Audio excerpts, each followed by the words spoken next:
Welcome to Nutty Buddy Sports.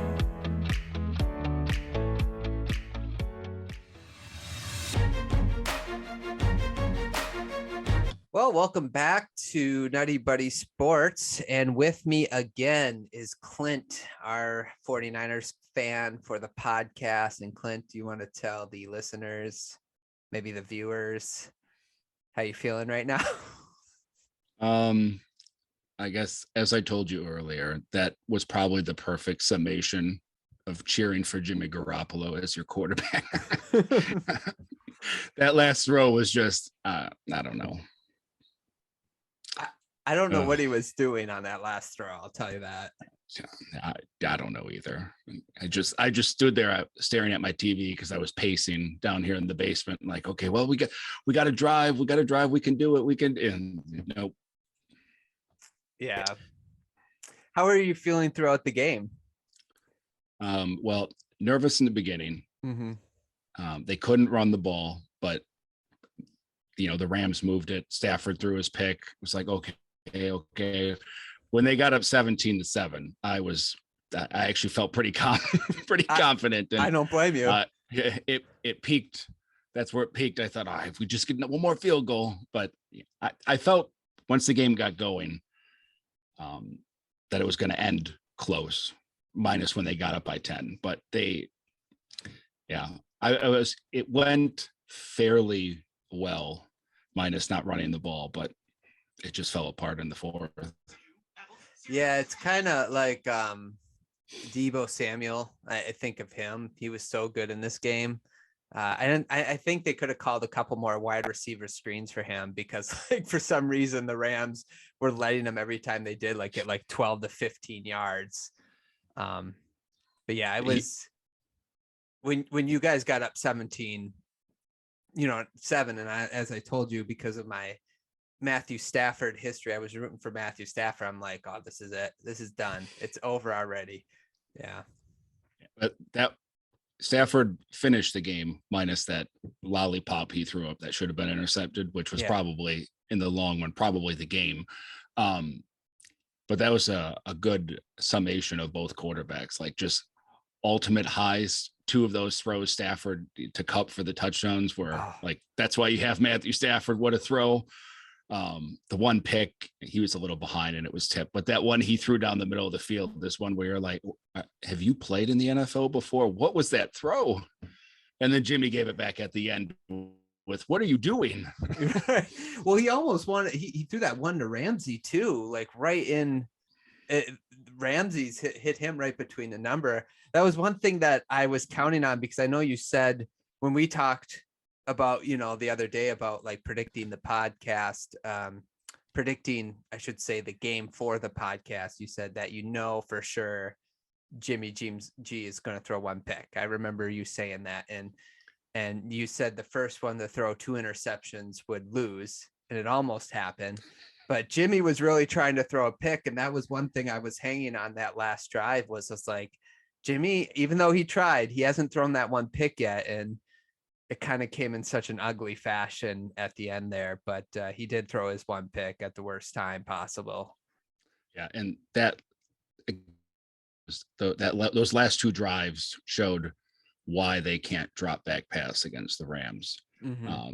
The whole game, they did great he got hit 2 or 3 times maybe before those last 2 drives. So even though they weren't running it, the quick throws, the Rams left the middle of the field open.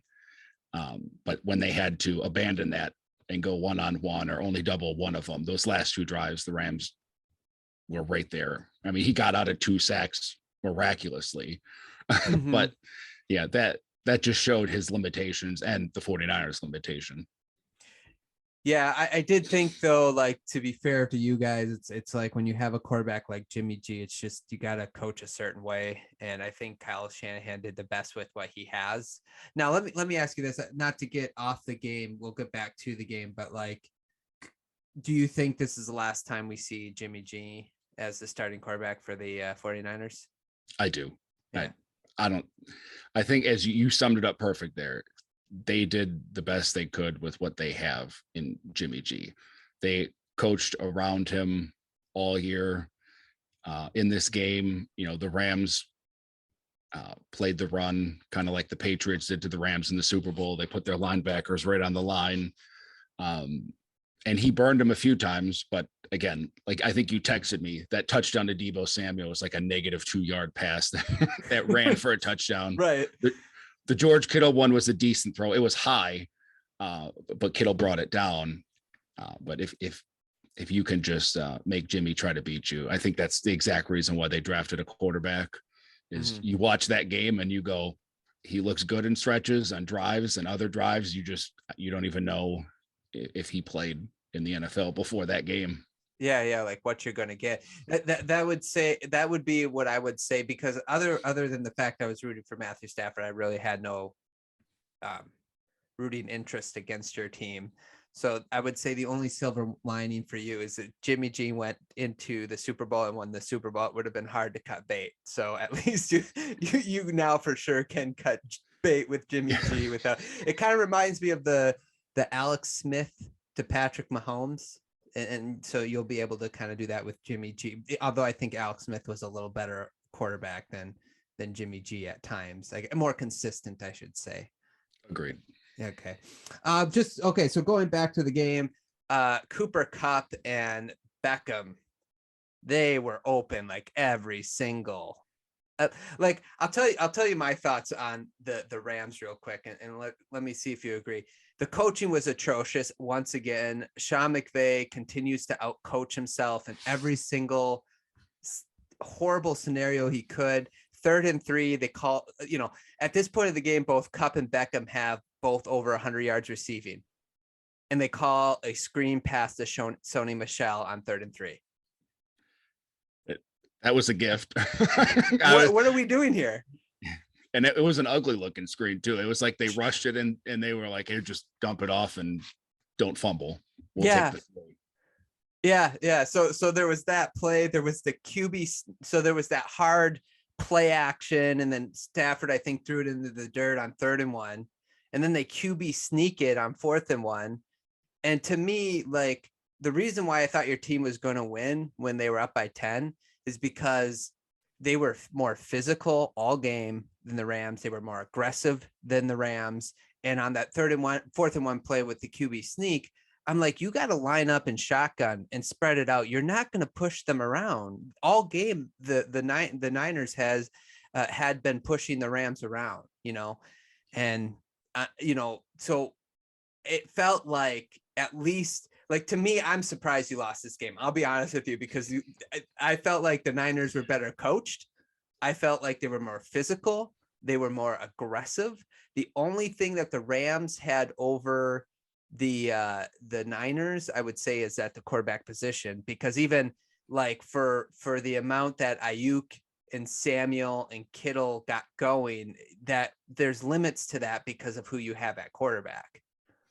Yeah, the Rams had, which Stafford did for stretches of the game. A few times he went away from it, but they were giving him the short passes. Yep.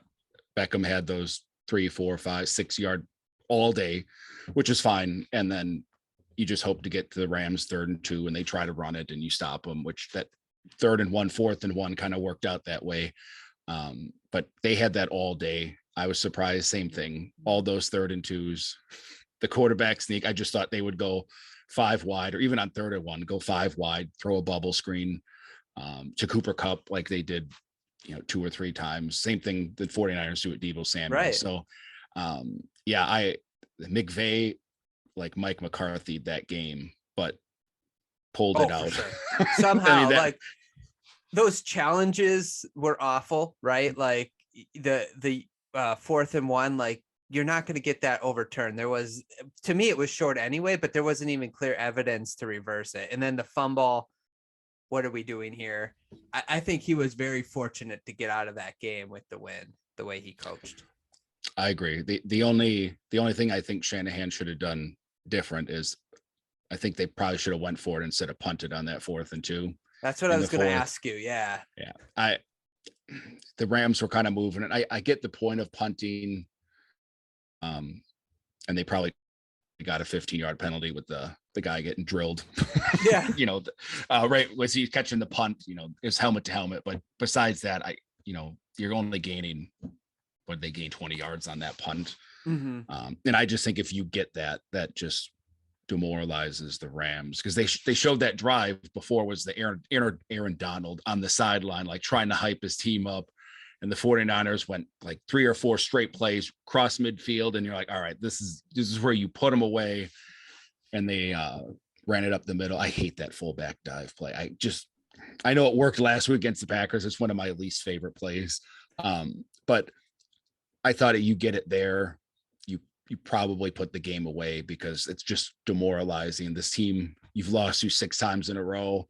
You just got up for this drive and they just go check down, like 3 plays, cross midfield. Robbie Gould can kick a 55-yard field goal in the dome. But I think that's where that was a big turning point. I thought they were going to go for it after that challenge.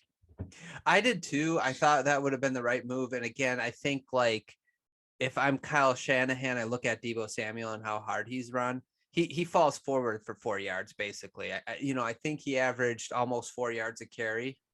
So he was 3.7. You only needed 2, or even on that 3rd and 1, when Juszczyk was tackled in the backfield for a loss of 1. It's like my philosophy with coaches should be, in the biggest moments of the game, who are my best players and how do I get them the ball? So I think like Kyle Shanahan, who kind of coached, I thought was a pretty good game. Maybe he screwed up a little bit there and got inside his own head, where it's like, hey, Deebo is getting 3 yards. Let's just, line up, shotgun, spread them out and let him run it on a draw play or whatever, Yeah. And even if you line up like that and put Ayuk on the left side or the opposite side, it's going to be one-on-one. They took that one throw, which, Jimmy throws like twice a year, where Ayuk kind of fell out of bounds. I think that was in the second quarter, but all right. Yeah. Anything, line them up like that. You could even freak out the Rams and run a quarterback draw or something they're not going to expect. But yeah, the screen to Deebo, that would probably be a perfect play. They didn't do it. The Juszczyk play, or have your 3rd wide receiver, Juwan Jennings, you're going to block that wide receiver screen and fake it and just leak out, something like that. The Rams were playing aggressive on those wide receivers, especially if you're going to run it on 4th and 2 in the 4th quarter. But when they went for that 4th and 2, it was 17-17, right? Or was it 10-17 at that time? Do you remember? I thought it was 17-10, and then the Rams took it down. I could be wrong. I think you're right, actually. Yeah. So no, I agree. They probably should have definitely went for that first down there, because at that point, I think when the Rams went up, got that field goal, they got momentum in that offense. And again, they couldn't stop Kupp or Odell. And like, if Sean McVay figures that out at all during the game, it's like, it's going to be hard to stop them. So yeah. Let's see. Anything else about the game? No, like I said, it perfectly sums up Jimmy Garoppolo. He missed George Kittle that first drive, wide open down the middle. And I was like, well, there's Jimmy's throw. And then, through the middle, again, he goes through 2 or 3 drives where he looks so good. Mm-hmm. They move the ball and you're like, yes, all right. And then 2 or 3 drives, you're like, this guy's never played in the NFL before.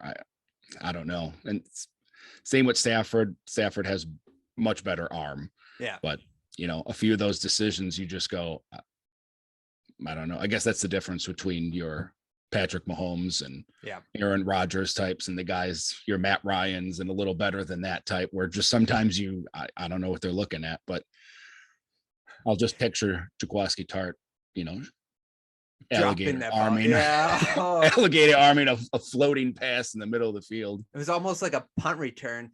And that's the thing with Stafford. It's always been about consistency. I like that. That's why I always tell people he's like good to great, because when he plays at his best, he's like a great quarterback. But when he plays at like not his best, he's like average, because, so he's somewhere between good and great. And I think that's what, like you mentioned, separates the elites from the greats and so on, where I feel like the difference is with Jimmy G, like Stafford can make a mistake, but throughout the game, his arm can make up for that mistake eventually because he has such a rocket for an arm. But like Jimmy G, it's like he's a really average quarterback that if he has the right surroundings, he can be a good quarterback.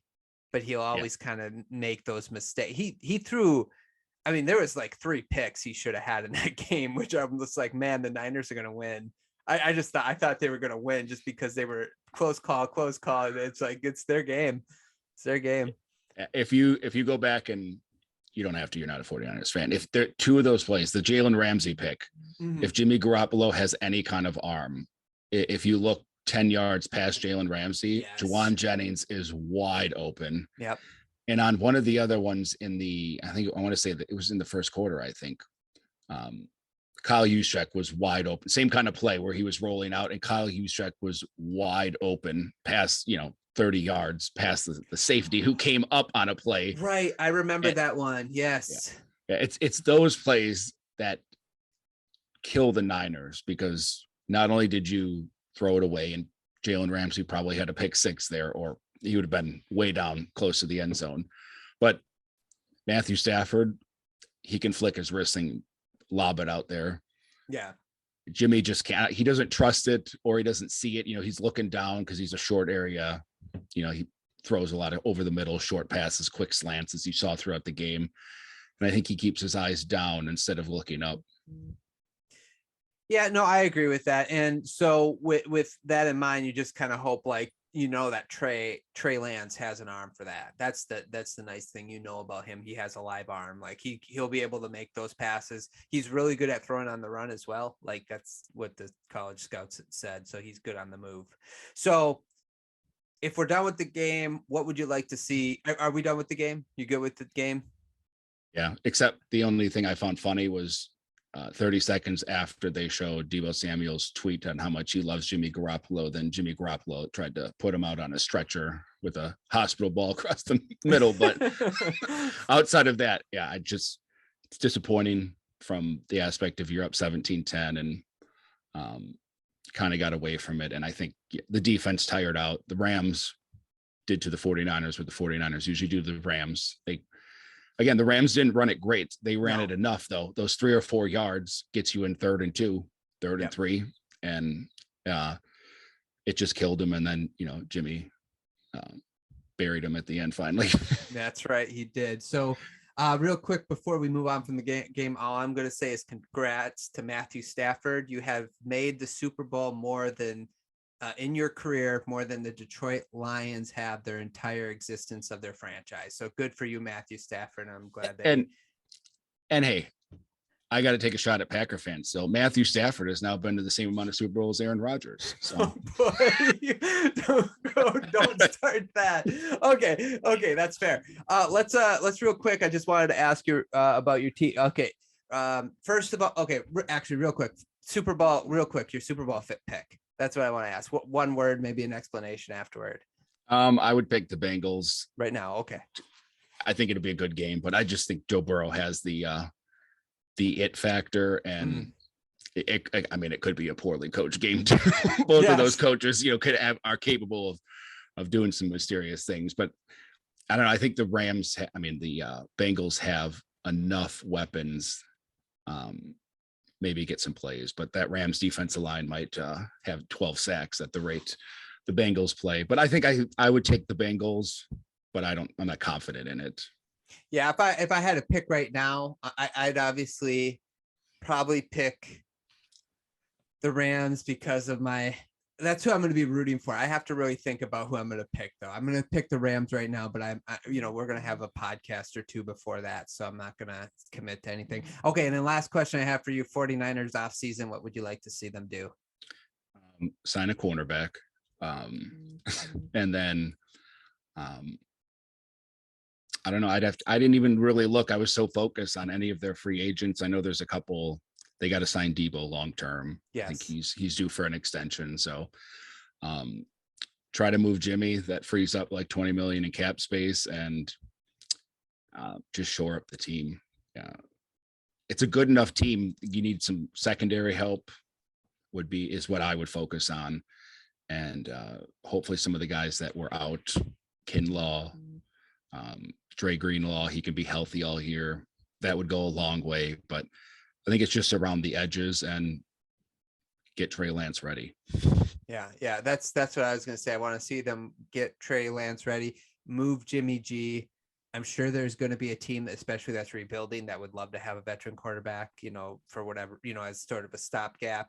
And then a corner, and I'll throw one out there that they should go after, and every team should go after Xavier Howard. The Dolphins don't seem to want to re-sign him for some reason. So any team that needs a secondary help should really go after him. So that would be a target for the Niners. Agreed. Okay, perfect. Well, thanks so much, Clint, for joining me tonight. Anything else before we go? There's always next year.